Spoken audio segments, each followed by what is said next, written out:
Our Exceptionality group report is about hearing impairment. We are going to discuss first the significant events on the history of hearing impairment.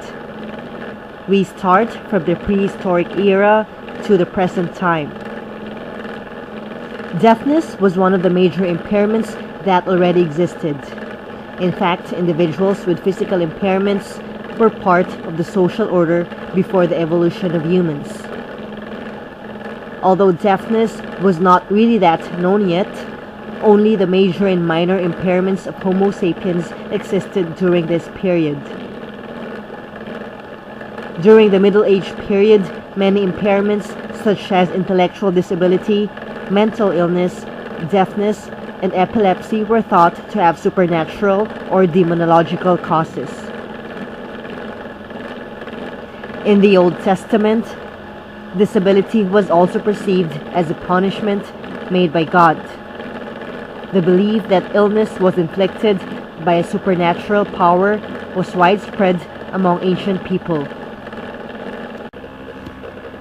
The Old Testament also supported the notion that people with disabilities were classified with prostitutes and menstruating women as unclean and were prohibited from making sacrifices. The early Christian church held that faith came from hearing, and so the deaf was necessarily without faith in the eyes of the church. Now we go to the significant events on the history of hearing impairment during 1600s. During the 1600s, Spain was the first country to have the education for the deaf. It was only limited to wealthy classes of Spanish families. The kind of education was held within the monasteries that was provided by the Spanish monks. One of the most famous Spanish monks during this period was Pedro Ponce de Leon. Pedro Ponce de Leon will be tackled later on the people involved part of this report. Another important development of the 16th century was the initiation of education of deaf persons, which also began in Turkish Ottoman court. During this period, deaf persons employed in the Turkish Ottoman court were actually training one another in the use of sign language as early as 1500 and for the next 2 centuries. Their signing system became popular and was used regularly by hearing people, including sultans and diplomats. In 1620, the first book on deaf education was published. The first book for the deaf, that was titled The Art of Teaching the Deaf to Speak, was during the period of Juan Pablo Bonet. Juan Pablo Bonet was a Spanish priest and the successor of Pedro Ponce de Leon. Juan Pablo Bonet will be tackled later on the people involved part of this report.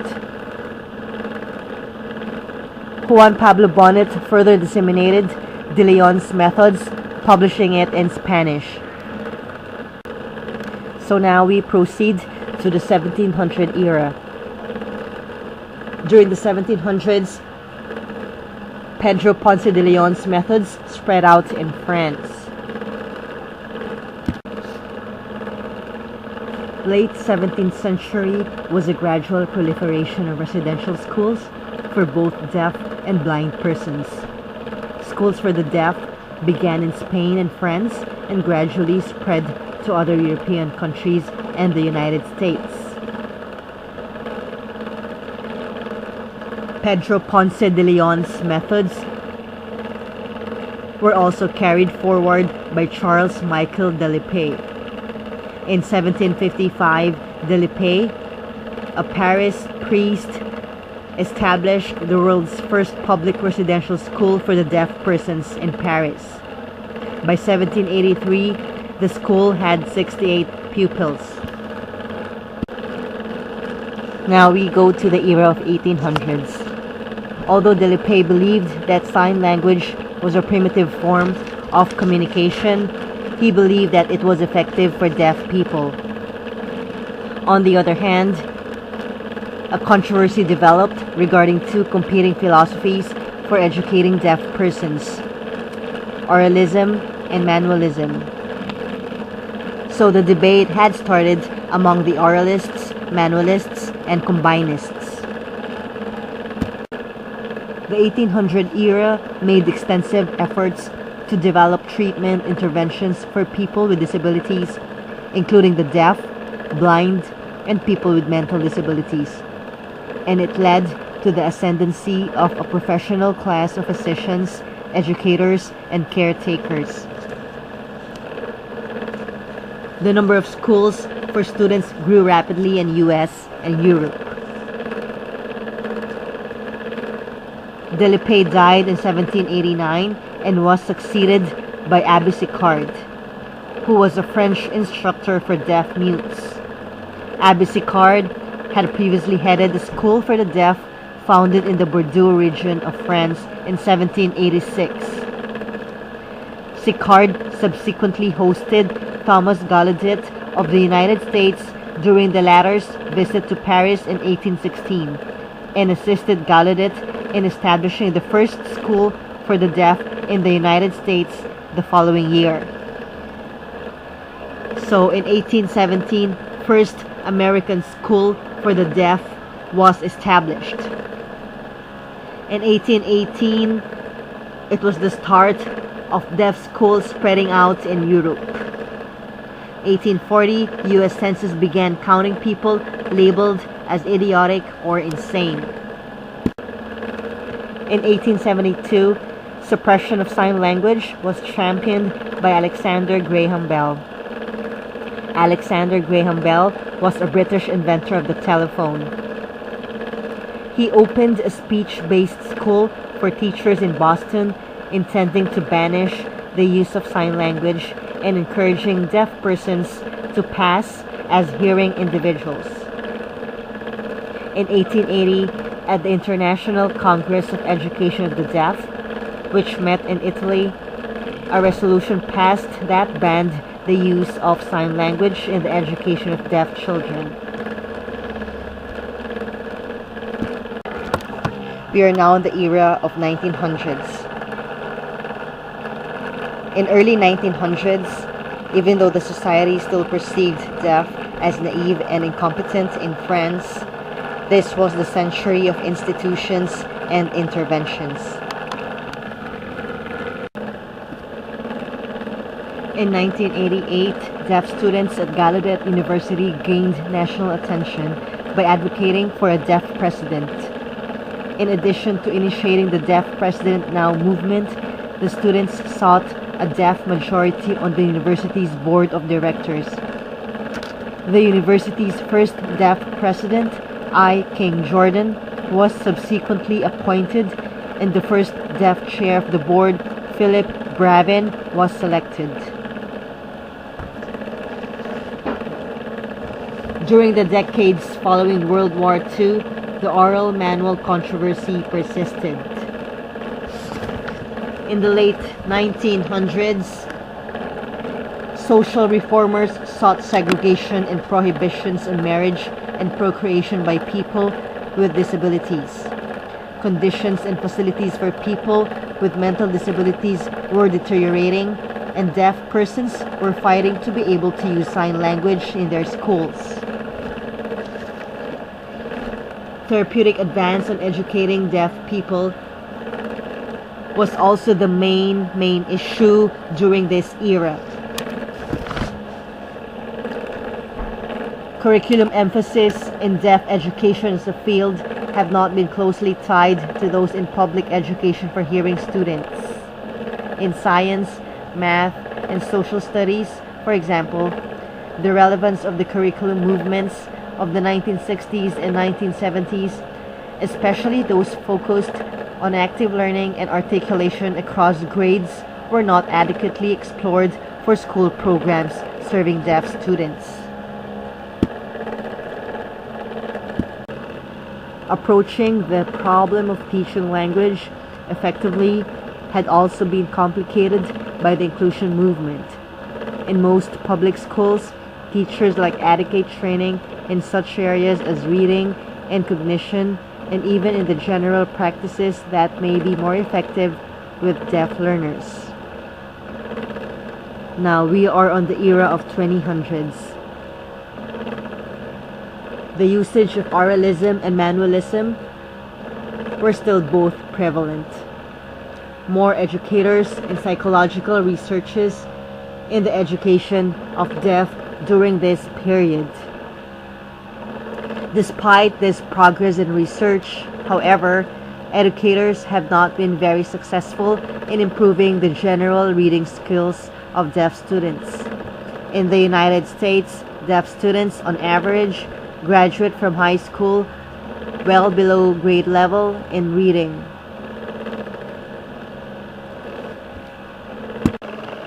We now proceed to the people that were involved in the history of hearing impairment. We start from the prehistoric period again. During 400 to 300 BC, Socrates posed a question related to the use of signs, implying that such a form of communication was used by deaf people in this period of history. There was also a brief mention of deafness in the writings of Aristotle. For example, Aristotle wrote, "As to the exposure and reading of children, let there be a law that no deformed child shall live." Over the next 10 centuries, we find little biographical information that might help us understand how deaf people lived. It seems likely that the Dark Ages were especially dark for deaf persons. Among such reports was one by the Saxon monk Beda. He was the first historian monk of the English people. That was around 700 AD and an important source for knowledge of the very early Anglo-Saxon period, in which Beda was telling a story about a cure of a young deaf boy. We are going to talk about the people involved during the 1600s. 1510, Pedro Ponce de Leon. Pedro Ponce de Leon, he was a Spanish monk who started a school within the monastery for wealthy families, and he was the first teacher for the deaf. As we have said, the roots of deaf education began in north-central Spain, with the birth of Pedro Ponce de Leon around 1510. De Leon, a Benedictine monk working in the monastery of San Salvador de Oña in the province of Burgos, was credited with being the first teacher of the deaf in the Western world. The exact date he began his work was not known, but by the mid-16th century, he had initiated a school within the monastery for his students, many of whom were the children of wealthy Spanish families. He apparently used a manual alphabet and conventional signing and instructed about 20 students. After De Leon's death in 1584, Juan Pablo Bonet further disseminated De Leon's methods, publishing in 1620 in Spanish the book The Art of Teaching the Deaf to Speak. This book was recognized as fully derivative of De Leon's work, but there were no original manuscripts of De Leon's earlier contributions which had been located to date. In mid-16th century, Girolamo Cardano pioneered instructional approaches for people with hearing impairment.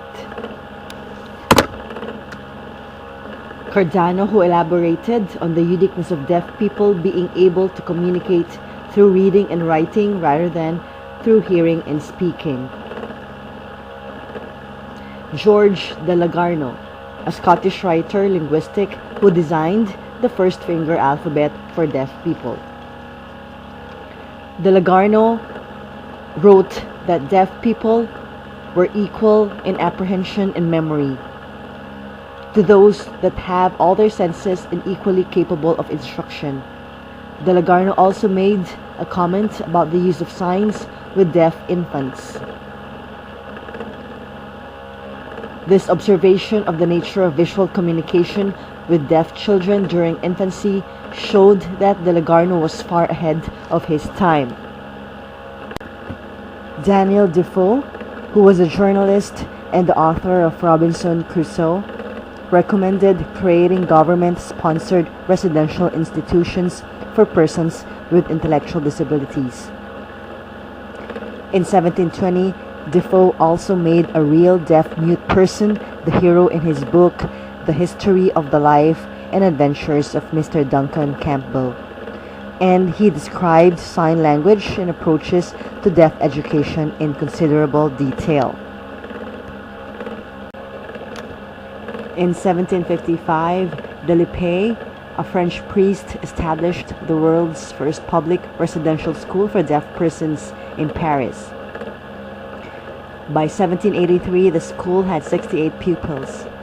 Signs were the communication technique preferred by Delisle instead of the oral communication championed by his other rivals, and the support provided for his school by the king had a lasting influence on deaf communication. In 1760, Thomas Braidwood established the first British school in Edinburgh, Scotland. The first school for deaf persons in Germany was opened in 1778 in Leipzig by Samuel Hynek. Germany's Hynek favored pure oralism and believed that articulation was necessary for deaf people to obtain respected status in society. Abbe Sicard, who had previously headed a school for the deaf founded in the Bordeaux region of France in 1786. Sicard hosted Thomas Gallaudet of the U.S. during the visit to Paris in 1816 and assisted Gallaudet in establishing the first school for the deaf in the U.S. the following year. Now we go to 1800s. In 1800, Jean Itard joined the medical staff at Sicard's National Institution for Deaf Mutes in Paris to study speech and hearing. The previous summer, a child was discovered in southern France, and scholars in Paris were anxious to examine him in the belief that the boy approximated man in the state of nature. Since the wild boy was mute, he was placed in the school for deaf persons in Paris. Itard initially believed that Victor the wild boy suffered from early social and educational deprivation, and he thought his teaching had failed because Victor developed only minimal speech and was not fully restored to a useful life in society. Itard was also known for his early contributions to the oral education of deaf persons. In Spain, deaf educator Tiburcio Hernandez at the Royal School decreed a return to oralism following the 1814 opening of the school after Spain's War of Independence. While Hernandez adopted the subordinate use of signs, borrowed from Frenchmen Delisle and Sicard, he advocated the primacy of oralism. Hernandez held views of deaf students, believing them to be essentially defective and unintelligent. In 1817, Thomas Gallaudet established the first school for the deaf in the United States in Hartford, Connecticut. Edward Seguin published the first textbook dealing with special needs of children with mental disabilities. In 1880, he established the first private school for those with mental retardation. Edward Seguin was a student of Itard. He expanded Itard's sensory techniques into what he termed the physiological method, emphasizing sensory motor training, intellectual training, and moral or socialization training. Early in his career, Seguin noted that intellectual disability, deafness, and congenital blindness shared two key characteristics: the early age of onset, and permanence of the condition.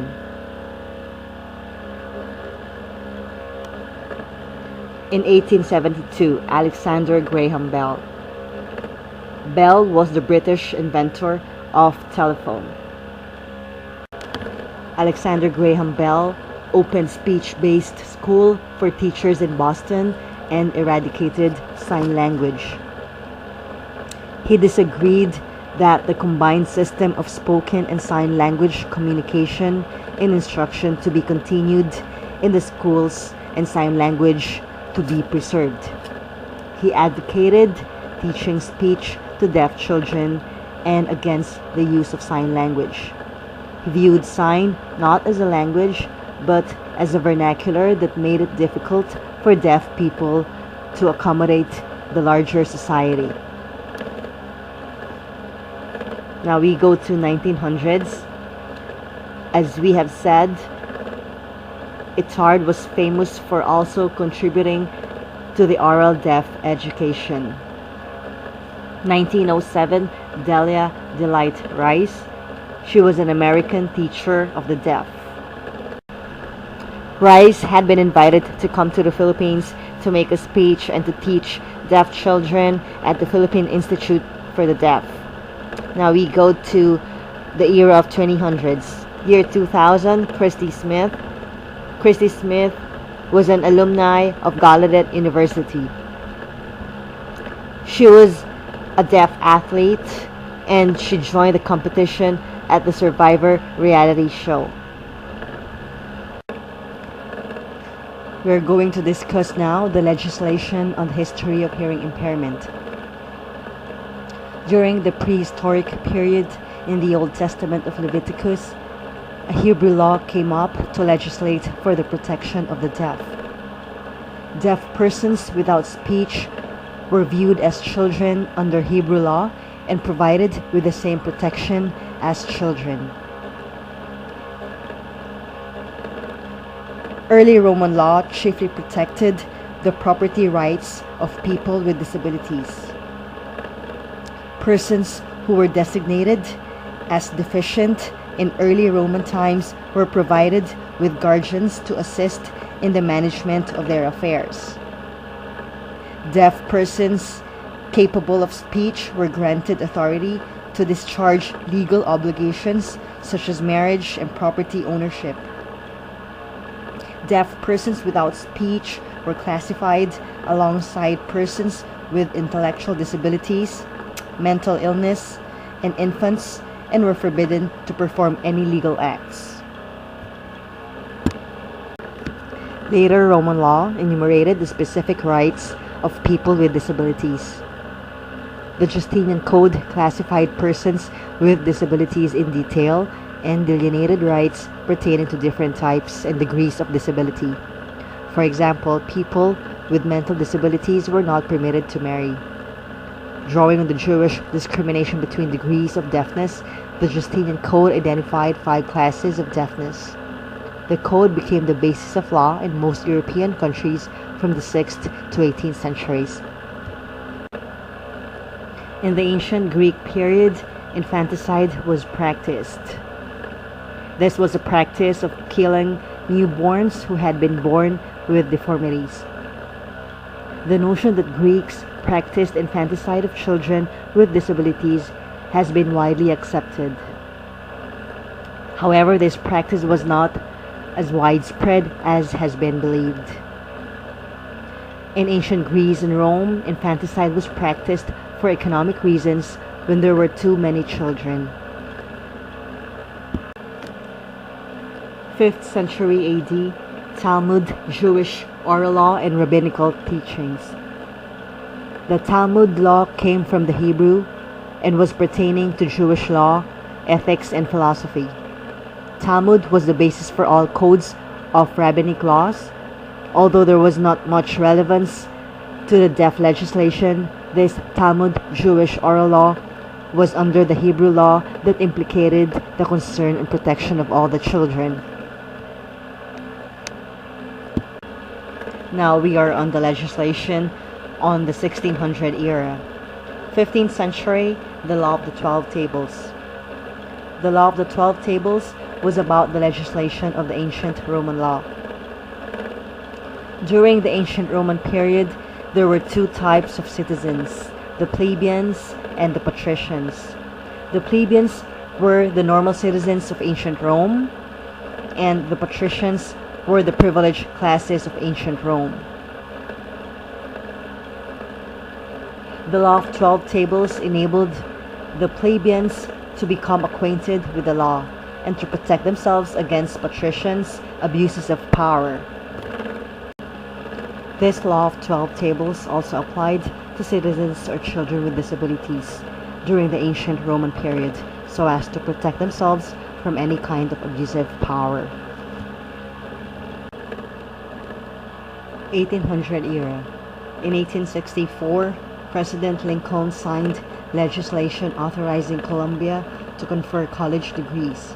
Columbia later became Gallaudet University. 1880 Congress of Milan, German oral method. In 1880, at the International Congress on Education of the Deaf, which was held in Italy, a resolution was passed banning the use of sign language in the education of deaf children.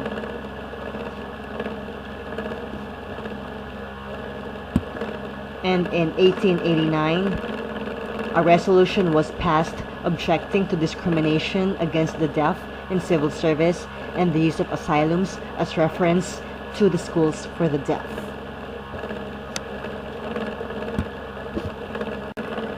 In the late 18th century, pure oralism for the deaf was used for deaf people. There were also proposals including combination of oralism and manualism in educating deaf children. In addition to that, religious instruction became a part of education for the deaf students. The legislation during the 1900s. 1909, first compulsory school attendance law. Deaf students were required to go to school based on this law. This just showed that deaf students were coming in to be accepted in the society. There were different laws that were implemented during the 1900s. This just proves that there was already a recognition and big importance for the deaf children during this period. Several groups have been formed worldwide during the history of hearing impairment. In the era of 1800s, 1817 in US, Asylum for the Deaf and Dumb. This is now called as American School of the Deaf. During this period, residential schools in the United States began for deaf persons with the 1817 opening of the American Asylum for the Education of the Deaf and Dumb in Hartford, Connecticut, by Thomas Gallaudet. Within 2 years, this first school for deaf students in the United States were accepting students from 11 states.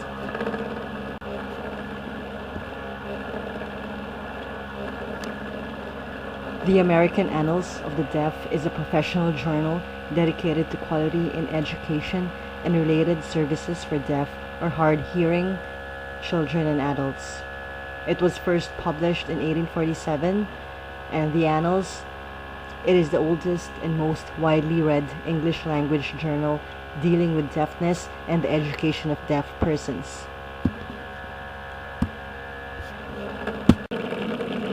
In 1880, at the International Congress on Education of the Deaf that was held in Italy, a resolution passed that banning the use of sign language in the education of deaf children. Also in 1880, the National Association of the Deaf was organized by deaf people.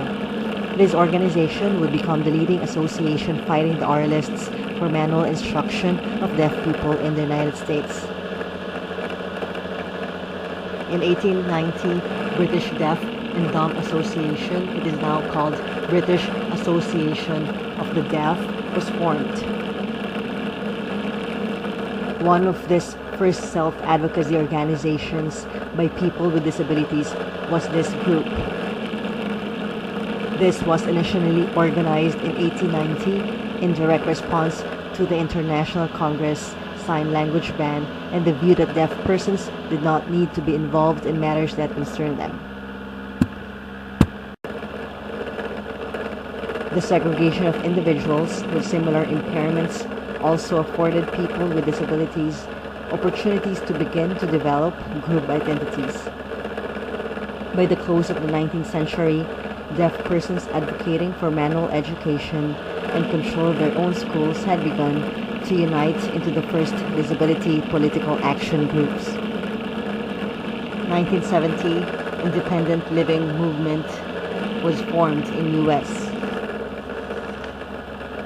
The independent living movement embraced the notion that the barriers that confront people with disabilities were less related to individual impairment than to social attitudes, interpretation of disability, and educational barriers.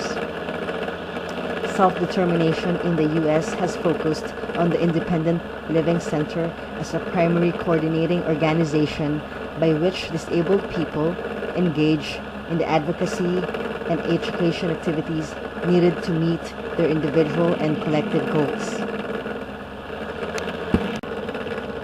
Deaf Power hit the world in 1988. This community or group shared a common sense of pride in their deaf culture.